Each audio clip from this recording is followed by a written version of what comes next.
काफी व्यूअर का ये क्वेश्चन आ रहा है कि बैंक से जो ट्रांजेक्शन्स होती हैं कैश के अंदर, या फिर आप घर में कितना कैश रख सकते हैं, आज उसके बारे में डिस्कस करेंगे कि अगर आप प्रॉपर्टी बेच रहे हैं तो आप कितना कैश में ट्रांजेक्शन्स कर सकते हैं, या फिर आपके घर में शादी है तो कैटरिंग को आप अगर पैसा देना चाह रहे हैं तो आप कितना कैश घर के अंदर रख सकते हैं, या फिर आपके अंदर आपने किसी रिलेटिव से गिफ्ट लिया तो आपको कैश में ट्रांजेक्शन हुई तो आपको कितना पैसा आप घर के अंदर रख सकते हैं, इसके बारे में पूरा डिस्कशन करेंगे।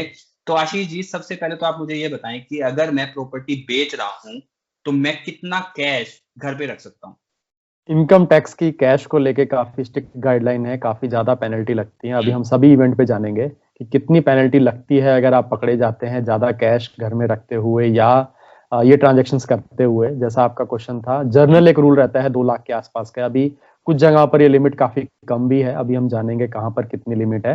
तो जर्नल रूल, अगर आप कोई खरीद फरोख्त करते हैं, प्रॉपर्टी को छोड़ देते हैं अभी हम, तो उस केस में 2 लाख के आसपास का रहता है कि आप 2 लाख तक की ट्रांजेक्शन्स कर सकते हैं। अगर आप इससे ज्यादा की करते हैं तो आपको 100% पेनल्टी लगती है, और उसको लगती है कि जो कैश रिसीव करता है, देने वाले को प्रॉब्लम नहीं है, लेने वाले को ज्यादा प्रॉब्लम है।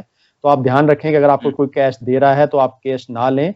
अगर कंप्लेंट होती है, अगर वो खुद ही बंदा कंप्लेंट कर देता है तो आपको पेनल्टी लगती है, देने वाले को नहीं लगती है। प्रॉपर्टी की अगर बात करें तो बिल्कुल गवर्नमेंट को भी पता है कि प्रॉपर्टी में कैश की खरीद फरोख्त काफी ज्यादा होती है। उस केस में आप 20,000 रुपए से ज्यादा का कैश नहीं ले सकते हैं अगर आप प्रॉपर्टी बेचते हैं। अगर आप इससे ज्यादा का लेते हैं तो 100% पेनल्टी है आपकी, जो भी आपकी जितना भी आपने कैश लिया है। तो आप ध्यान रखें कि प्रॉपर्टी में 20,000 रुपए से ज्यादा का कैश ट्रांजेक्शन ना करें। सेम चीज अगर आप लोन प्रीपेमेंट कर रहे हैं तो वहां पर भी 20,000 से ज्यादा का कैश नहीं दे पाएंगे विनय जी। तो यहाँ पे अगर मैं बात करूं कि घर के अंदर अगर मैंने कोई ट्रांजेक्शन करी, मैंने किसी से कैश लिया, तो मैं कितना मैक्सिमम कैश घर के अंदर रख सकता हूँ। 2 चीजें हैं यहाँ पे, घर में कितना कैश रख सकते हो और आप जो ट्रांजेक्शन्स करते हो वहां पर क्या लिमिट है। प्रॉपर्टी की हमने जानी, अभी हम डिटेल में ये भी जानेंगे कि गिफ्ट में, शादी में, बैंक से आप निकलवाते हैं, वहां पर कुछ लिमिट रखी गई है। पर एज सच गवर्नमेंट की तरफ से घर में कैश रखने के लिए कोई सीमा तय नहीं की गई है। आप कैश रख सकते हैं, लेकिन उसका सोर्स बताना जरूरी होता है। आपको ये बताना होगा कि वो कैश आपके पास कहाँ से आया, और जो भी सोर्स है उसकी लिमिट तय है। उससे ज्यादा का सोर्स के थ्रू अगर आपके पास पैसा आता है तो उस केस में बिल्कुल काफी ज्यादा पेनल्टी लगती है, आपके जेल का प्रावधान भी रखा गया है।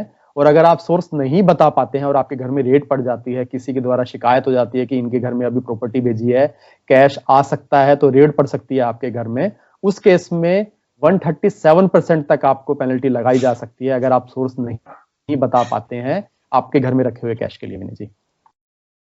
तो यहाँ पे अगर मैं बात करूं कि मेरे पास कैश है घर में और मैं बैंक में जमा करवाने जा रहा हूं, या फिर मैं बैंक से पैसा निकलवा के आया और मैंने घर में पैसा रख दिया, तो उसके अंदर मेरे क्या रूल एप्लीकेबल होंगे। कैश निकालने और जमा करने के दोनों के रूल हैं। 50,000 से ज्यादा का कैश आप जमा करते हैं तो आपको पैन नंबर देना होगा, इनकम टैक्स की नजरों में आई जाएगा वैसे ही वो।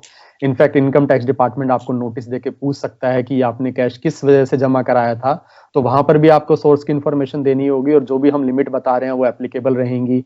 इसके अलावा अगर आप डीडी भी बनवाते हैं, पैसा निकलवाते हैं, तो आपको पैन इंफॉर्मेशन देनी पड़ती है। और इनफैक्ट जो रूल था कि लोग 50,000 करके मल्टीपल ट्रांजेक्शन्स करके जमा करवा देते थे, अभी वो रूल में अमेंडमेंट आ चुका है। और इनफैक्ट आपको इनकम टैक्स डिपार्टमेंट अगर स्कूटनी आती है तो 1 रुपए के कैश की इंफॉर्मेशन भी बैंक से ले सकती है, जो पहले नहीं ली जाती थी।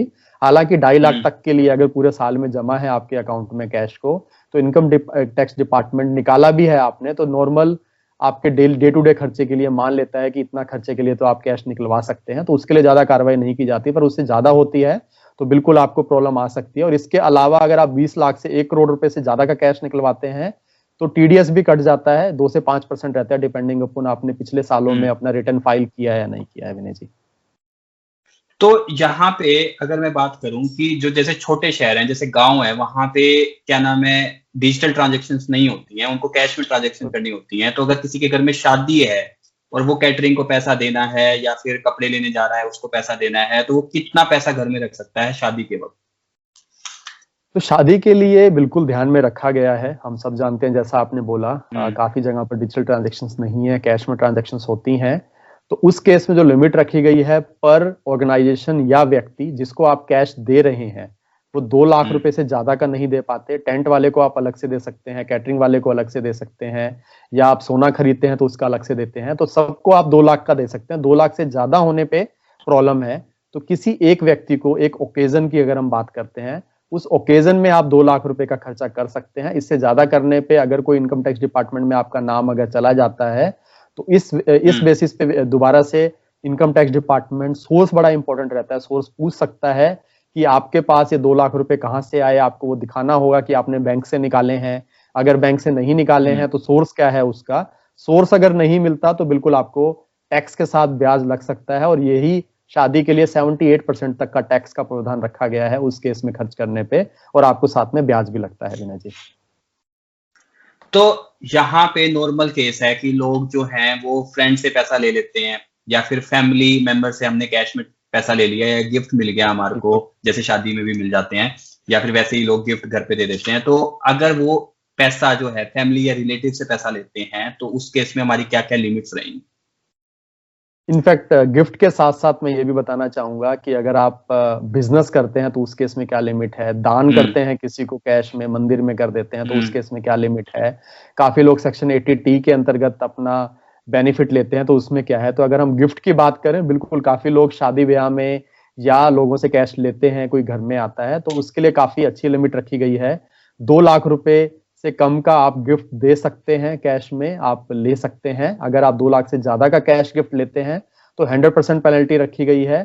और ये जो 2 लाख रुपए की छूट है वो सिर्फ रिश्तेदारों के लिए है, ब्लड रिलेशनशिप के लिए है। उसकी डेफिनेशन है कि कौन कौन ब्लड रिलेशनशिप में आते हैं, हमारा एक अलग से वीडियो है गिफ्ट टैक्स के लिए, आप उसको जाके देख सकते हैं। और अगर आप रिश्तेदार नहीं है या रिश्तेदार से नहीं लेते हैं तो ये लिमिट जो है 50,000 रुपए की रखी गई है। आप 50,000 से ज्यादा का गिफ्ट कैश में नहीं ले सकते हैं अगर वो रिलेटिव नहीं है।